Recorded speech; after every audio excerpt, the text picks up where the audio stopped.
올해 초에 있었던 일이다. 저번에 융합체 사건 때문에 알게 되었고 내 인생에 두 번째로 직접 만나게 된 보이는 사람인 H씨와 관련된 일이다.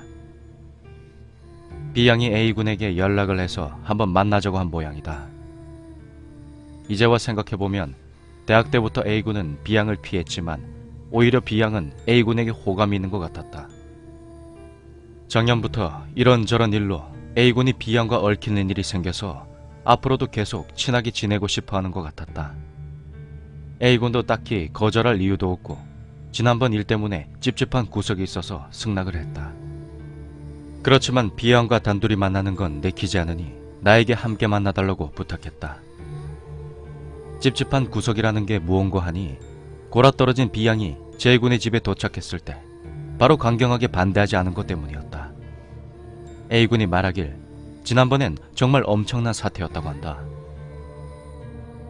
우물 사건 때에는 그냥 도망치기만 하면 됐지만 저번에는 H씨가 그것들이 도망치기를 막아버렸으니까 방문이 흔들리기 시작하고부터 계속 멈춰야 하는 거 아닌가 고민했어. 만약에라도 B양에 그것이 지게 되면 B양은 어떻게 될지 생각했더니 너무 무서웠어. 만나기로 한 당일 B양과 약속 장소에서 만났을 때 A군이 오묘한 표정을 지었다. 패밀리 레스토랑에 들어가 자리에 앉자 B양이 이것 좀 봐 하며 가방에서 무언가를 꺼냈다. 그런 걸 컴팩트라고 하는 것 같다. 둥글고 평평한 것 두 개가 포개어 접히게 되어 있고 두 쪽 다 내부에는 거울이 달려 있었다. 언뜻 봐도 오래된 듯한 그런 느낌이 들었다. A군의 표정은 아직 딱딱하게 굳어 있었다. B양은 그 후 담력 테스트 장소를 알려준 사람인 H씨를 만났다. H씨가 자기가 이상한 곳에 데려가서 쓰러진 게 아니냐며 막 사과하면서 미안하다고 이걸 주는 거 있지. 고급스러워 보이고 나도 굉장히 마음에 들긴 한데 값이 좀 나가 보이는 물건 같아서 답례로 과자라도 보내야 되는 건 아닌가 싶어.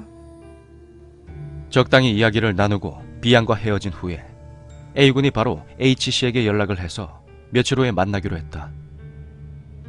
약속 장소에 나타난 H씨는 우리가 B양을 만났다는 말을 듣자마자 A군이 무슨 말을 할지 다 알아챈 것 같았다. A군이 대체 무슨 꿍꿍이냐고 무섭게 화를 내자 H씨는 가볍게 코웃음을 쳤다. 좋은 아이디어 아니야? 저주받은 집처럼 저주받은 물건이 실존한다는 것을 새삼 알게 되었다. 실은 반지 사건 때부터 이미 알고 있었지만 골동품이나 리사이클 제품 중에서도 드물게 그런 것들이 숨어있다고 생각하면 정말 끔찍하다. 그 컴팩트는 확실히 고급스러워 보였지만 H씨는 단 한 푼의 돈도 지불하지 않고 얻었다고 한다.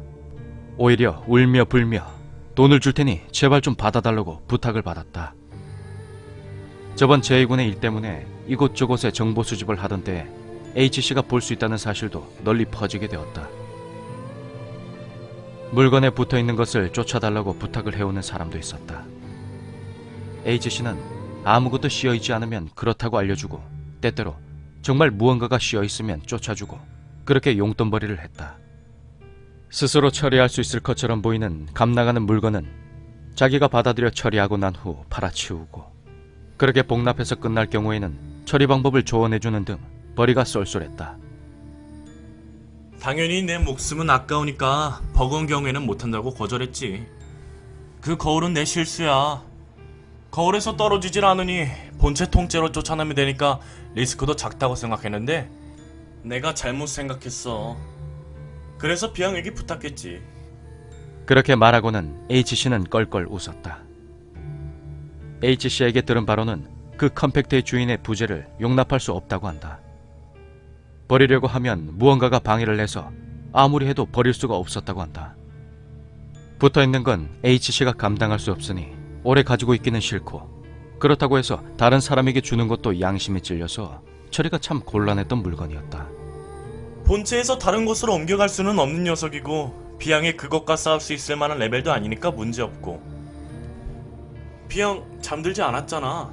H씨는 B양이 그 컴팩트를 잠시 애용해주기만 하면 점점 닳고 깎여나가서 사라질 것이라는 변명을 했다. 그 후 그리고 다시 한번 A군이 나에게 연락 온 게 5월 말이었다. B양이 그 컴팩트를 가지고 있지 않다는 내용이었다. H씨에게도 연락해보니 평소에 그렇게 여유롭던 H씨가 몹시 당황했다고 한다. 어쩌다 보니 나와 A군, H씨가 함께 다음 소유주를 찾아갔다.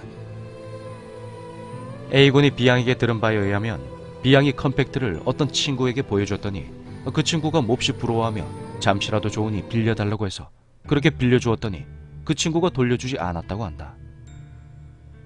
A군이 그 사람 폰에 전화를 하고 문자를 보내도 답이 없다고 하자 A군의 기분을 오해했는지 다른 사람한테 선물 받은 건데 미안해서 어쩌지?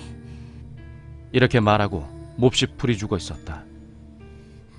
A군이 B양에게 들은 친구의 이름과 몇 가지 정보를 토대로 어렵사리 B양의 친구가 사는 곳을 찾아내었을 때 B양의 친구는 이혼을 전제로 별거 중이어서 자택에는 부재 중이었다.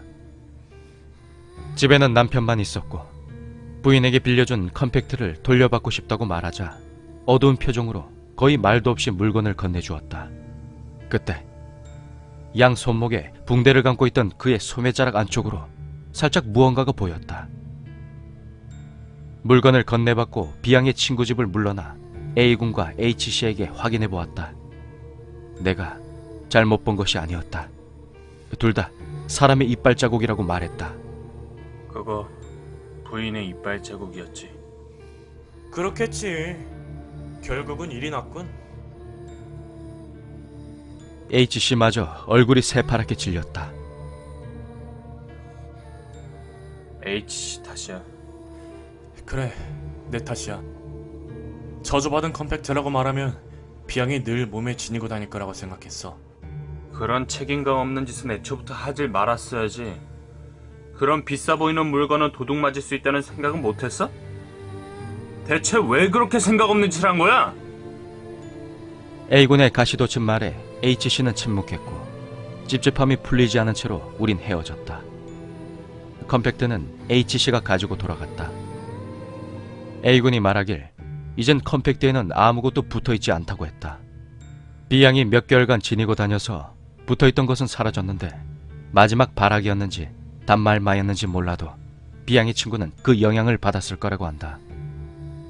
그 후 내가 6월쯤에 H씨와 술자리를 가졌을 때 말끔해진 컴팩트를 판 돈에 조금 더 얹어서 B양의 친구에게 송금했단 말을 들었다. 늘 아무 생각 없어 보이던 녀석이지만 그 일은 마음에 걸렸나 보다. 그 컴팩트에 붙어있던 것의 정체는 B양의 컴팩트가 없어지기 전에 A군이 H씨를 불러냈을 때 조금 들은 것이 있다. 난 무슨 말인지 이해하지 못했지만 H씨가 봤을 때엔 4발 달린 포유류에 곤충 날개가 돋아있는 생물이 들러붙어 있었다고 말하는 것이다. A군은 모습은 보지 못했지만 붕붕거리는 날개짓 소리가 들려왔다고 한다.